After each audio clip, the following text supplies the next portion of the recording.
معروف کرکٹر وسیم اکرم کی حج کے دوران رمی کرتے ہوئے کنکر مارنے کی ویڈیو آئی ہے جو کہ بالنگ کراتے ہوئے کر رہے ہیں، کیا یہ دین کا مذاق نہیں ہے؟ دیکھو، میرا سعید انور بھائی سے رابطہ ہوا تھا اسی بارے میں. سعید انور ہے نا، وہ بھی کرکٹر تھے نا، آج کل گئے ہوئے ہیں، تبلیغ میں وقت لگاتے ہیں بہت. تو وسیم اکرم اور سعید انور ایک ہی تھے. تو انہوں نے مجھے بتایا کہ وسیم اکرم کا مقصد کوئی توہین یا مذاق نہیں تھا. وسیم اکرم نے اپنے خیال کے مطابق یہ سمجھا کہ شاید مجھے اس سے زیادہ ثواب مل جائے گا. نیت اس بندے کی ٹھیک تھی، شاعر اسلام کا کوئی مذاق اڑانا مقصود نہیں تھا. تو ہم یہی کہیں گے کہ جو طریقہ شریعت نے رمی کا بتایا ہے وہی طریقہ اختیار کرنا چاہیے، اس کے علاوہ کوئی اور طریقہ اختیار کرنا جائز نہیں ہے. لیکن جب ایک بندے کی نیت ٹھیک ہے، جذبہ ٹھیک ہے، تو پھر جتنی غلطی ہے اتنی غلطی بتانی، اتنی کو غلط کہنا چاہیے، اس کو بڑھا چڑھا کے بیان نہیں کرنا چاہیے. تو اتنی ایک دفعہ ایک کمنٹ کافی ہے کہ وسیم اکرم بھائی کو بس یہ بتا دیا جاتا کہ حضرت آپ کا جذبہ اپنی جگہ، لیکن آئندہ آپ ایسا نہ کیجیے گا. علماء بتا دیں، بس کافی ہے.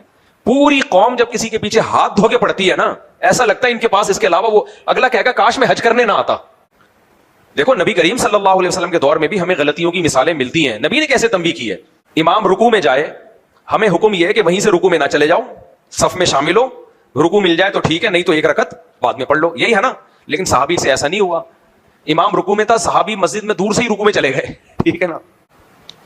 تو آپ صلی اللہ علیہ وسلم نے دیکھا کہ بھائی صف میں آ کے شامل ہونا چاہیے نا، تو آپ نے فرمایا پہلے حوصلہ افزائی کی.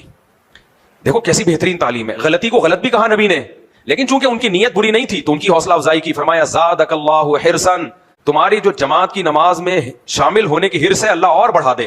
یعنی تمہیں اتنی حرص ہے کہ ایک رکعت بھی نہ نکل جائے تو وہیں سے رکوع میں شامل ہو گئے، یہ حرص اللہ اور بڑھا دے. یعنی حوصلہ افزائی کی. ماشاءاللہ ماشاءاللہ، بہت ویل ڈن. لیکن آگے فرمایا لا تعید، یہ دوبارہ نہیں کرنا. صحیح ہے. یہ غلطی، کتنی پیارا انداز ہے نصیحت کا. ہم لوگ ہوتے ہیں بولتے ہوئے تو نے کبھی مجھے دیکھا یا کسی اور کو دیکھا وہیں سے رکوع میں شامل ہو جائے ہیں؟ اس لیے آتا ہے مسجد میں، پہلے باہر جا کسی سے نماز کا طریقہ سیکھ کیا، پھر آنا، نکل یہاں سے. تو یہ نبی کے اخلاق نہیں ہے.